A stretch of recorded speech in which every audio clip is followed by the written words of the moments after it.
¿Qué tal? Muy buenas tardes. Les saluda Marlene Guzmán, hoy por Gianna Suárez. 87,000 personas. Esta noche el Azteca va a estar lleno hasta el último asiento. Los boletos se agotaron en horas. En el mercado de reventa, el precio promedio llegó a $3,259 por entrada, 60,000 pesos mexicanos por ver un partido de fútbol. Y aún así la gente pagó, porque esta noche no es solo un partido, es México diciéndole al mundo una última vez quién manda en esta Copa del Mundo.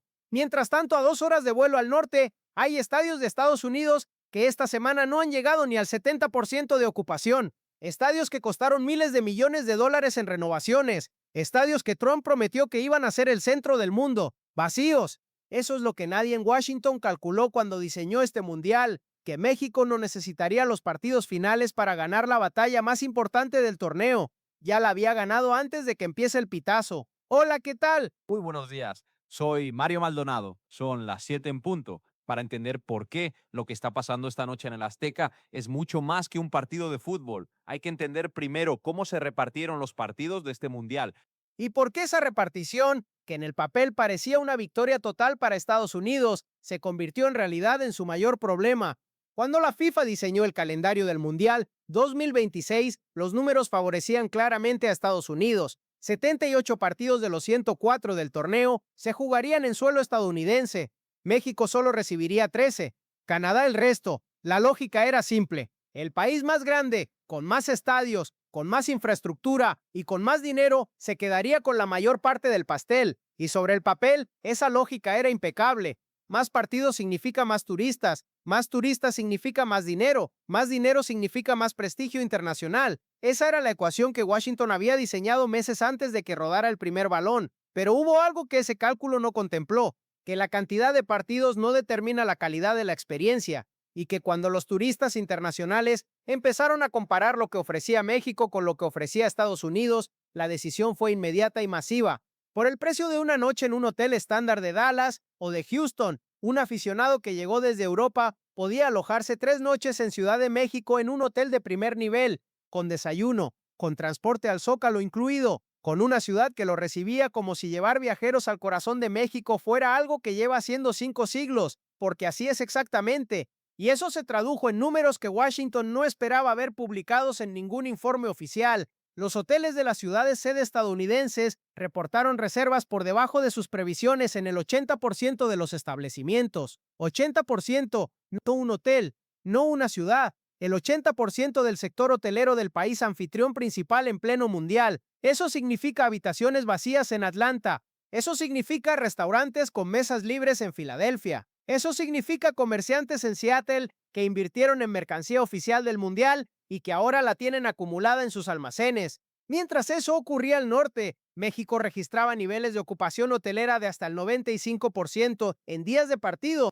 Los aeropuertos de Ciudad de México, Guadalajara y Monterrey batían récords históricos de pasajeros semana tras semana, y el Zócalo se convertía en el fan fest más visitado de toda la Copa del Mundo, no el de Nueva York, no el de Los Ángeles, el del centro histórico de Ciudad de México, ese mismo lugar donde generaciones de mexicanos han celebrado, han protestado y han hecho historia. Ahora se convertía en el epicentro emocional del torneo más grande jamás organizado. Pero esta noche todo eso tiene un escenario diferente. Esta noche no es el Zócalo, ni los aeropuertos, ni los hoteles. Esta noche es el Azteca, y el Azteca no es un estadio.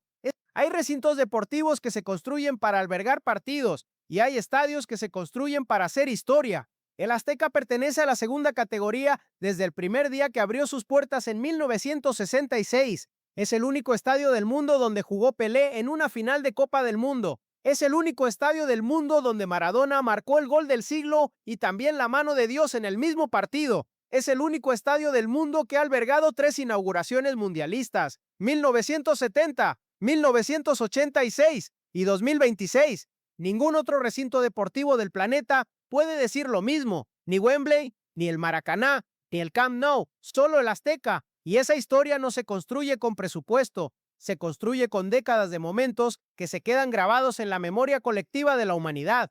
Periodistas especializados que cubren el fútbol desde hace décadas han descrito lo que significa jugar en ese estadio con una precisión que vale la pena repetir. Cuando llegas a ese recinto y pisas la cancha y volteas a ver la tribuna hacia lo alto, te das cuenta de lo majestuoso y de lo enorme que es el lugar, y después aparece la multitud. Y luego el sonido. Jugar ahí contra 87,000 almas es algo que psicológicamente abruma a cualquier rival que llegue sin estar preparado para esa experiencia. A esa presión colectiva hay que sumarle la altitud de Ciudad de México, las condiciones ambientales únicas del Valle de México y una acústica que amplifica cada cántico de una manera que ningún estadio moderno de Estados Unidos, por más tecnología que tenga instalada, puede replicar.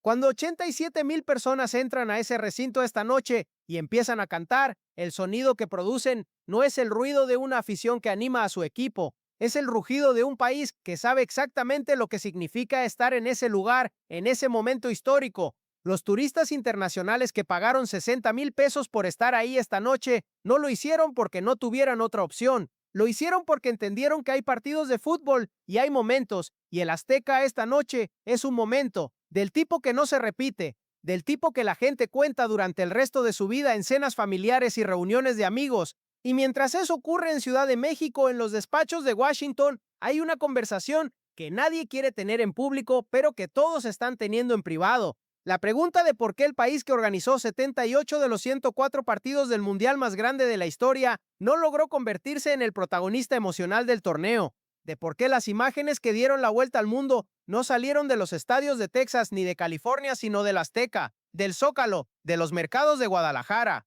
de las taquerías de la colonia Doctores a las 2 de la madrugada, sirviendo tacos a turistas de 20 países distintos.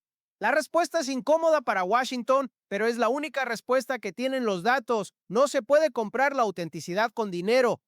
No se puede construir con presupuesto lo que México lleva siglos construyendo con cultura, con historia y con una forma de recibir al mundo que no necesita campaña de marketing porque ya está en el ADN del país desde antes de que existiera el concepto moderno de turismo internacional. Trump invirtió miles de millones en preparar este mundial, renovó estadios, desplegó operativos de seguridad sin precedentes, prometió que sería el evento más grande y más rentable de la historia del fútbol mundial, y en muchos aspectos logró exactamente eso. El Mundial 2026 es sin duda el más grande en número de partidos, de selecciones y de espectadores totales en la historia del torneo. Pero el tamaño de un evento y el alma de un evento son dos cosas completamente distintas. Y eso es precisamente lo que Estados Unidos no logró calcular cuando diseñó su estrategia para este mundial.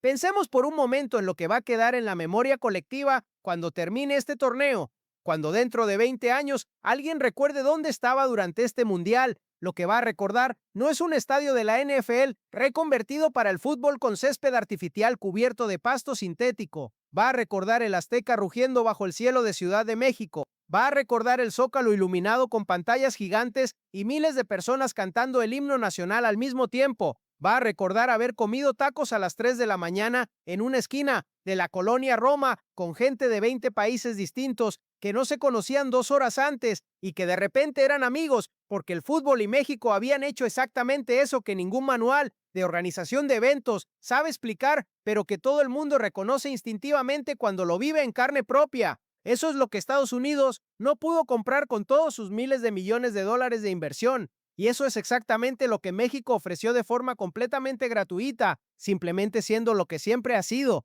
Hay un dato adicional que conviene mencionar porque pone en perspectiva la magnitud de lo que está ocurriendo esta noche. La selección mexicana llegó a este partido con un historial perfecto en la fase de grupos: 3 victorias, 9 puntos, 0 goles recibidos. Y además México nunca ha perdido un partido mundialista jugado en el Azteca, ni en 1970 ni en 1986. Esa estadística no es casualidad, es la combinación exacta entre la presión de la afición, la altitud del Valle de México y un estadio que conoce cada centímetro de lo que significa la gloria futbolística. Seguiremos informando, con datos y sin exageraciones, cada paso de esta historia.